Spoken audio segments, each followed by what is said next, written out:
favoriser l'inclusion chez les jeunes et contribuer à leur autonomie. Voilà les objectifs du programme Crée ta route, offert par le Carrefour Jeunesse Emploi Charlevoix-Côte-de-Beaupré. Voici ce que nous avons préparé. Le programme Crée ta route, c'est ce qu'on a appelé une petite entreprise sociale. C'est pour les personnes, alors entre 15 et 35 ans, mais c'est vrai qu'il y a toujours des exceptions. Mais c'est pour des personnes qui sont sans emploi, souvent, qui sont soit en formation, ou soit qui veulent y retourner, qui sont à l'école des adultes. C'est pour les personnes qui veulent sortir de chez eux et travailler sur leur projet de vie. Lorsqu'ils viennent ici au Carrefour Jeunesse Emploi, Charlevoix-Côte-de-Beaupré, qu'est-ce qu'ils font?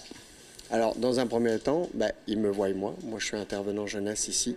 Donc, on travaille sur différentes sphères de leur vie. On peut travailler sur la recherche d'un emploi, la création d'un CV. On peut travailler sur l'entrevue aussi. On travaille en collaboration avec mes collègues, avec mon collègue qui est conseiller d'orientation, avec Gabriel aussi, qui est là aussi pour aider dans notre groupe. Il y a Anne-Marie aussi en immigration, puisqu'on touche aussi l'immigration. Donc, dans un premier temps, ils nous voient, on discute, on voit ce qu'ils veulent, et puis après, on leur propose de revenir nous voir pour différentes activités, on va dire.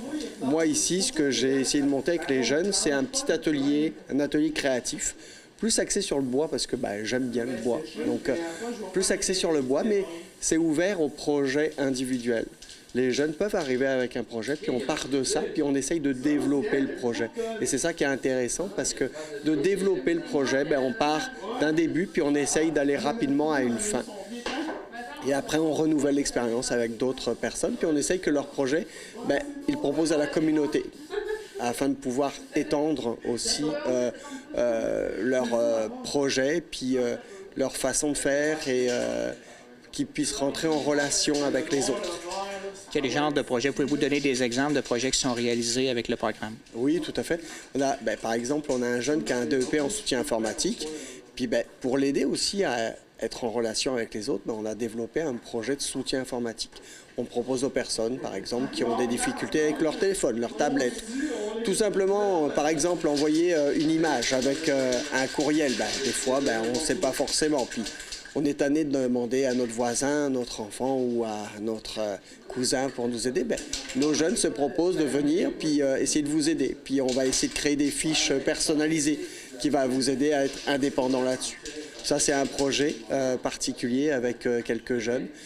Projet en bois, on a fait des bancs de yoga, par exemple. On travaille aussi beaucoup cet été, on a travaillé sur les composteurs, sur les jardins. On travaille sur la permaculture. On a des projets avec les écoles, avec les villes. On a fait des boîtes à livres avec la ville de Beaupré, la ville de Saint-Joachim. On a fait des différents bacs de fleurs et de plantes pour le jardin communautaire de Saint-Ferréol.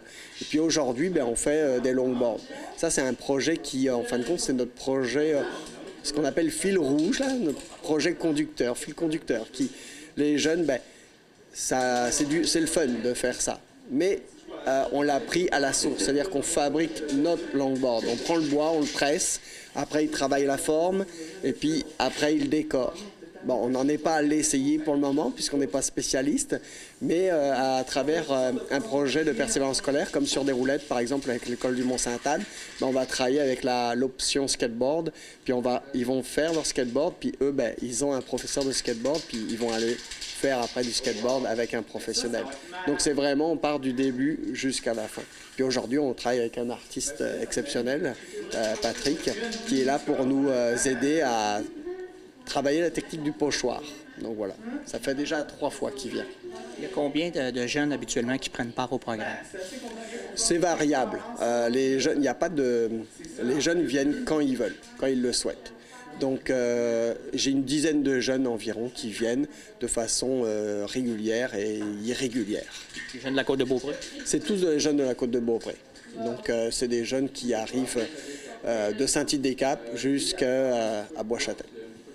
Puis, est-ce qu'il y a des possibilités, lorsqu'ils ont terminé le programme, d'accéder au marché du travail? Ça reste quand même l'objectif final. L'objectif, il est de permettre aux jeunes d'accéder à leur projet, que ce soit formation ou emploi. L'objectif, c'est de les amener vers l'autonomie sociale, l'autonomie financière. Donc, c'est quand même l'objectif. Mais après, on reste ouvert pour tous. On fait aussi, par exemple, les journées pédagogiques où il y a des jeunes qui sont à l'école normalement, puis pendant les journées pédagogiques, ils ne savent pas quoi faire, mais ils peuvent venir faire ici des petits projets, puis ils s'occupent comme ça avec nous, mais c'est dans un cadre.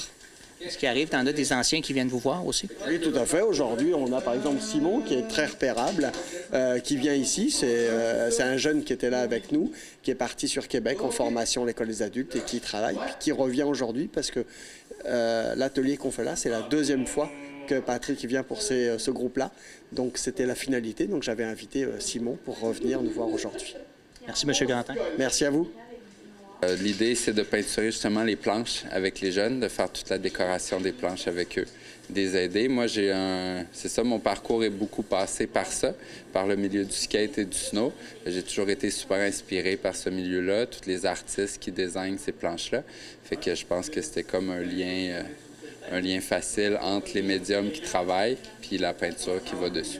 Vous en êtes à votre première visite? Non, c'est ma troisième visite. Troisième visite avec eux. En fait, c'est ma deuxième visite avec ces jeunes-là. On a eu un premier atelier qui était plus d'apprentissage, qu'on a justement expérimenté la peinture aérosol, travaillé le stencil, le pochoir. Puis là, on fait le travail final aujourd'hui. Comment vous trouvez ça, travailler avec des jeunes? Je trouve ça super. C'est vraiment... c'est super inspirant pour moi. Je pense que c'est inspirant pour eux aussi. Fait que, non, je pense que tout le monde en sort grandi. Quel genre d'artiste vous êtes? Excusez. Je fais beaucoup de choses. En fait, j'ai été appelé à faire avoir diverses pratiques pour arriver à vivre de mon art. Mais je suis beaucoup un artiste issu du milieu graffiti. C'est ça, plus des milieux marginaux, un peu comme le skate, snow aussi à l'époque. Fait que moi, j'ai vraiment beaucoup d'influences qui viennent de là. C'est ça qui m'a beaucoup donné envie de créer à l'époque, plus jeune. Fait que je me suis beaucoup inspiré des artistes du milieu. Puis à partir de ça, moi, j'ai beaucoup travaillé avec le vêtement, la sérigraphie sur textile qui m'a aidé à me faire connaître pour un public plus large. Puis tranquillement, je reviens à mes amours du départ, là, à l'illustration, la peinture murale.